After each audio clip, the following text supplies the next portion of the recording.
Selama waktu yang sangat panjang, manusia terbiasa mempercayai apa yang bisa disentuh dan dilihat. Apa yang tidak memiliki sisa fisik sering dianggap sekadar cerita, sementara teks suci kerap diperlakukan sebagai simbol, bukan kesaksian. Kota Saba termasuk di antaranya. Ia hidup di dalam ayat tetapi lama dianggap tidak pernah benar-benar ada, padahal Al-Quran tidak menyebut Saba sebagai kisah peringatan yang jauh dan abstrak. Ia berbicara tentang sebuah masyarakat yang nyata, tentang nikmat yang konkret, dan tentang perubahan yang terjadi ketika rasa syukur pelan-pelan digantikan oleh kelalaian. Tidak ada ancaman yang tiba-tiba, tidak ada kehancuran yang datang tanpa sebab. Yang ada hanyalah jarak yang makin lebar antara manusia dan kesadaran akan sumber rezekinya. Menariknya, Al-Quran tidak merasa perlu membuktikan kisah ini dengan detail teknis atau penjelasan geografis. Ia hanya menyampaikan esensinya, seolah ingin mengatakan bahwa yang terpenting bukan di mana Saba berada, melainkan mengapa ia hilang. Namun manusia modern, dengan kecenderungannya pada bukti dan artefak, baru mulai memperhatikan ketika pasir membuka apa yang lama tersembunyi. Ketika sisa-sisa bendungan dan pemukiman kuno mulai ditemukan di wilayah Yaman, pertanyaan pun bergeser. Bukan lagi tentang apakah Saba pernah ada, melainkan tentang bagaimana sebuah peradaban yang begitu teratur bisa runtuh tanpa perang besar dan tanpa legenda heroik. Jawabannya, seperti yang sering terjadi, tidak terletak pada bencana semata, tetapi pada perubahan sikap manusia terhadap nikmat yang mereka anggap sudah pasti.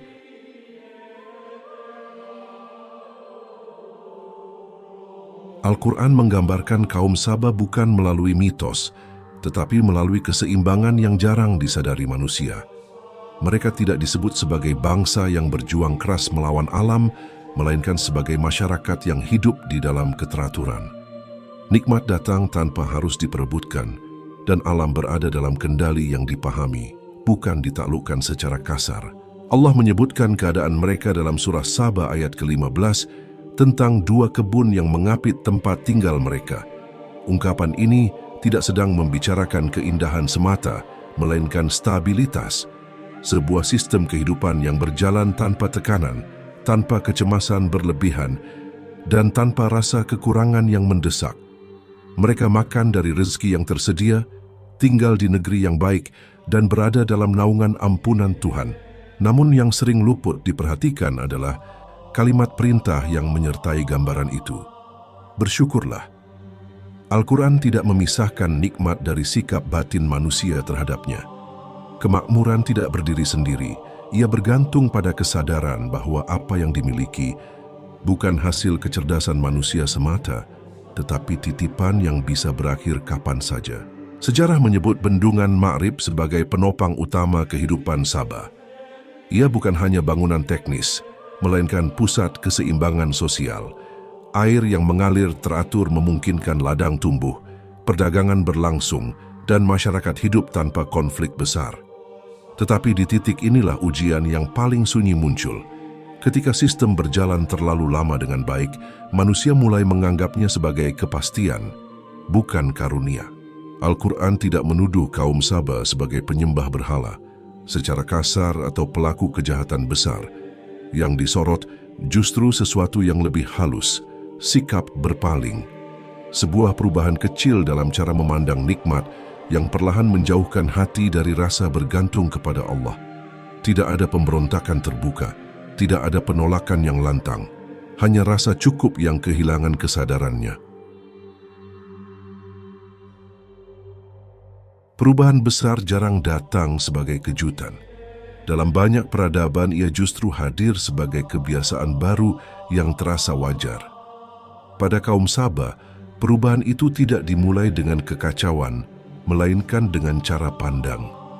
Nikmat yang dulu disadari sebagai pemberian, perlahan diperlakukan sebagai hasil yang sepenuhnya bisa dikendalikan.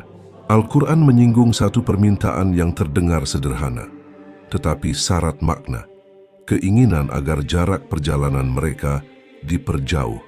Permintaan ini bukan soal geografi, melainkan sikap batin. Kemudahan yang sebelumnya dirasakan sebagai rahmat mulai dianggap membosankan. Kenyamanan kehilangan nilainya karena tidak lagi diiringi kesadaran. Di titik inilah hubungan antara manusia dan nikmat berubah arah. Yang dulu mengingatkan pada ketergantungan kepada Allah, kini justru menguatkan rasa cukup pada diri sendiri. Tidak ada doa yang hilang, tidak pula ibadah yang sepenuhnya ditinggalkan, tetapi maknanya menipis. Syukur tidak lagi hadir sebagai kesadaran, melainkan sebagai rutinitas yang kosong. Ketika Al-Quran menyebut datangnya banjir besar Arim, ia tidak menggambarkannya sebagai kemarahan yang tiba-tiba. Banjir itu datang setelah proses panjang, seolah menjadi penutup dari serangkaian sikap yang dibiarkan tumbuh. Bendungan yang selama ini menjaga keteraturan tidak runtuh karena satu kesalahan teknis semata, melainkan karena rapuhnya kesadaran manusia yang bergantung padanya. Air yang dulu menghidupkan ladang berubah menjadi kekuatan yang menghancurkan. Kebun yang subur digantikan dengan tanaman pahit dan berduri. Perubahan ini bukan sekadar kerugian material, tetapi pergeseran makna. Nikmat tidak lagi mendekatkan, melainkan menjauhkan. Yang tersisa bukan kemakmuran, melainkan jejak dari apa yang pernah ada. Al-Quran menyampaikan semua ini tanpa nada dramatik. Tidak ada ratapan panjang, tidak ada deskripsi kehancuran yang memanjakan rasa takut, karena pesan utamanya bukan pada bencana, melainkan pada sebab. Bahwa ketika rasa syukur melemah, perlindungan pun ikut menjauh, meski manusia masih merasa aman untuk beberapa waktu.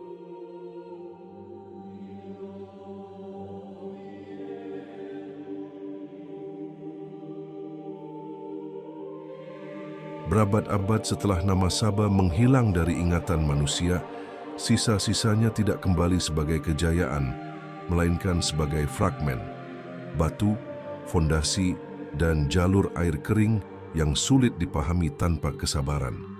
Tidak ada kemegahan yang tersisa untuk dikagumi, hanya tanda bahwa sesuatu yang teratur pernah benar-benar ada. Penemuan ini tidak serta-merta mengubah cara manusia memandang Al-Quran. Sebagian melihatnya sebagai konfirmasi sejarah, sebagian lain sebagai kebetulan arkeologis.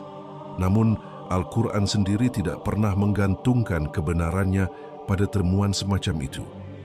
Ia telah menyampaikan kisah Sabah sejak awal, bukan untuk dibuktikan oleh pasir dan batu, melainkan untuk dibaca oleh kesadaran manusia. Yang tersisa dari Sabah bukan hanya reruntuhan, tetapi pertanyaan. Bagaimana sebuah masyarakat yang stabil, makmur, dan terkelola dengan baik bisa runtuh tanpa perang besar dan tanpa kisah heroik? Jawabannya tetap sama seperti yang disampaikan sejak awal.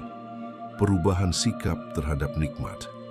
Ketika manusia berhenti melihat rezeki sebagai titipan, maka yang tersisa hanyalah rasa memiliki yang rapuh. Di titik ini kisah Sabah berhenti menjadi cerita masa lalu.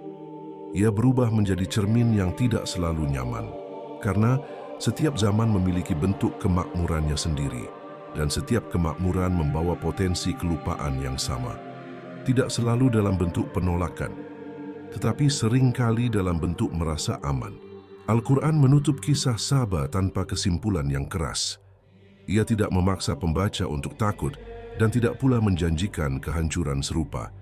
Ia hanya memperlihatkan satu pola yang berulang dalam sejarah manusia, bahwa nikmat tidak pernah menjamin keberlangsungan, dan kemajuan tidak selalu sejalan dengan kesadaran.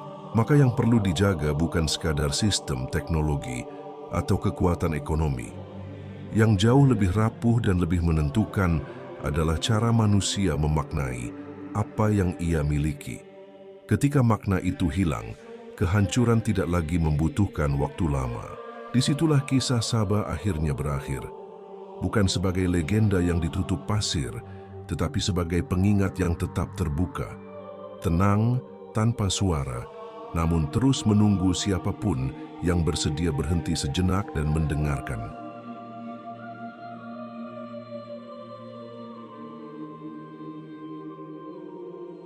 Kisah Sabah tidak mengajarkan kita untuk takut pada kemajuan, juga tidak meminta manusia menjauhi kenyamanan. Ia hanya mengingatkan bahwa apapun yang dibangun tanpa kesadaran akan sumbernya, pada akhirnya akan berdiri di atas tanah yang rapuh. Kehancuran tidak selalu datang sebagai hukuman yang terasa keras. Terkadang ia hadir sebagai kehilangan makna, jauh sebelum kehilangan bentuk. Hari ini manusia hidup di tengah sistem yang jauh lebih rumit daripada bendungan Ma'rib. Teknologi menggantikan sungai, data menggantikan ladang, dan kecepatan menggantikan kesabaran. Namun ujian batinnya tetap sama. Apakah semua ini masih dipahami sebagai titipan, atau sudah sepenuhnya dianggap milik yang tidak mungkin hilang? Al-Quran tidak menutup kisah Saba dengan ancaman. Ia juga tidak menuntut manusia untuk membuktikan apapun. Ia hanya menempatkan sebuah kisah di hadapan kita, lalu membiarkan hati yang menilainya. Siapapun yang membaca dengan jarak dan kejujuran akan menemukan bahwa yang runtuh bukan hanya sebuah kota, melainkan cara manusia memandang nikmat. Mungkin karena itu Saba tidak benar-benar hilang. Ia tetap hidup dalam pola yang berulang, dalam masyarakat yang merasa aman, dalam individu yang lupa bahwa keberlangsungan selalu bergantung pada sesuatu yang lebih besar dari dirinya sendiri. Dan selama manusia masih hidup dengan nikmat yang ia anggap pasti, kisah ini akan terus relevan. Bukan untuk ditakuti, melainkan untuk disadari. Karena seringkali yang paling perlu dijaga bukan apa yang kita bangun, tetapi cara kita memaknainya.